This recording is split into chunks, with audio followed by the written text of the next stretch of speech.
disakarida, jadi golongan disakarida.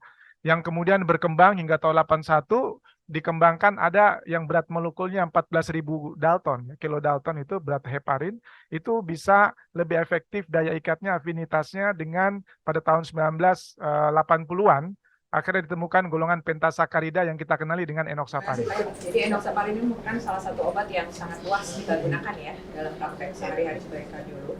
Dan dalam pemberian enoxaparin ada satu aspek yang harus selalu kita perhatikan adalah patient preference. Jadi untuk preferensi pasien-pasien tertentu mengenai source dari enoxaparin, menurut saya layak untuk kita pertimbangkan, dan mungkin di sini adalah tempat yang tepat untuk masuknya offline based enoxaparin. Jadi kita sama-sama lihat nanti hasil clinical trial-nya seperti apa. Mudah-mudahan menggembirakan ya untuk post marketing surveillance-nya dan bisa memberikan kita kepercayaan untuk meresepkan lebih banyak lagi untuk pasien-pasien kita.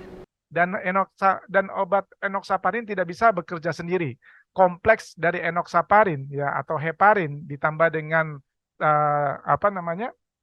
AT3 dan trombin, inilah yang menyebabkan obat-obatan tersebut dapat menghambat pembentukan fibrin dari fibrinogen. Kita tahu pembentukan benang-benang fibrin awal. Saya kira informasinya yang disampaikan tadi dari pembicara maupun dari diskusi yang berlangsung sangat komprehensif ya, menunjukkan bahwa enoxaparin Offine ini tidak kalah mempunyai bioavailabilitas yang sama dengan pendahulunya. Ya, jadi data outcome dari luar juga menunjukkan endpoint yang sama ya di antara kedua enoxaparin. Jadi mungkin dalam waktu ke depan kita bisa menggunakannya di Indonesia. Kita saat ini Rumah Sakit Jantung Harapan kita sedang merekrut pasien penelitian khusus untuk arm Offine. Untuk arm porcine, komparatornya kita rekrut di center lain. Jadi minta bantuannya dari adik-adik PPDS untuk menyeleksi pasien-pasien yang sesuai, dan juga untuk rekan-rekan staf SMF jangan kaget kalau nanti dihubungi ada pasiennya yang akan kita rekrut untuk Offine based enoxaparin ini. Tentu bukan wewenang klinisi ya, itu tentu prosedural dari administrasi rumah sakit, kita siap menggunakan ketika sudah available. Di era sekarang tentu bahan-bahan obat juga menjadi sorotan dari pasien ya. Jadi bagaimana kita memilih obat bukan hanya berdasarkan efektivitas ya, tapi juga dari bahan-bahan apa dia dibuat, itu menjadi preferensi dari pasien juga dan dokternya. Jadi itu mungkin harus didiskusikan dengan pasien, dengan keluarga pasien dalam rangka pemilihan obat ya. Jadi saya kira itu menjadi hal yang penting di era sekarang. UMH dengan enoxaparin ternyata mortalitas dan efektivitas safety-nya lebih baik pemberian enoxaparin. Jadi ada peranannya. Ada 3 obat yang digunakan untuk studi pasien STEMI yang fibrinolytik. Yang pertama tadi ekstrak timi-25 untuk enoxaparin. Ada Oasis 6 untuk fondaparinase. Ada satu lagi Hero Trial. Hero Trial itu dengan bivalirudin.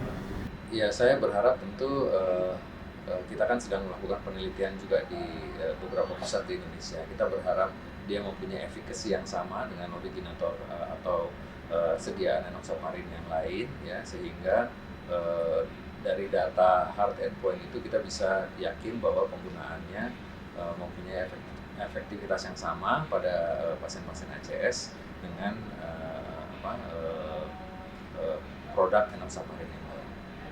Terima kasih kepada Rumah Sakit Harapan kita dan KUI yang telah menyelenggarakan acara hari ini, dan alhamdulillah hari ini acaranya berjalan dengan lancar, yaitu webinar mengenai peran dari Offine antikoagulan terhadap pasien-pasien, terutama pasien ACS, dan roadmap dari porcine menuju ke Offine. Nah, semoga produk kami, yaitu produk dari Bio Farma yang merupakan Offine enoxaparin ini, dapat memberikan pilihan terapi untuk pasien-pasien yang mendapatkan antikoagulan, terutama enoxaparin, sehingga tidak hanya diberikan porcine, tapi bisa ada pilihan yang Offine yang tidak mengandung bahan non halal. Jadi terima kasih kepada seluruh pihak, seluruh audiens dalam webinar kardiovaskular, webinar series on cardiovascular disease pada hari ini. Terima kasih pada semua penanya atas diskusi yang luar biasa, dan terutama terima kasih pada PT Bio Farma atas supportnya baik pada webinar hari ini maupun pada penelitian yang sedang kita laksanakan dengan tujuan sama-sama tentunya untuk memperbaiki kemampuan kita menangani pasien sindroma koroner akut di rumah sakit ini dan di Indonesia pada umumnya. Sekian saya tutup dengan Assalamualaikum warahmatullahi wabarakatuh. Terima kasih.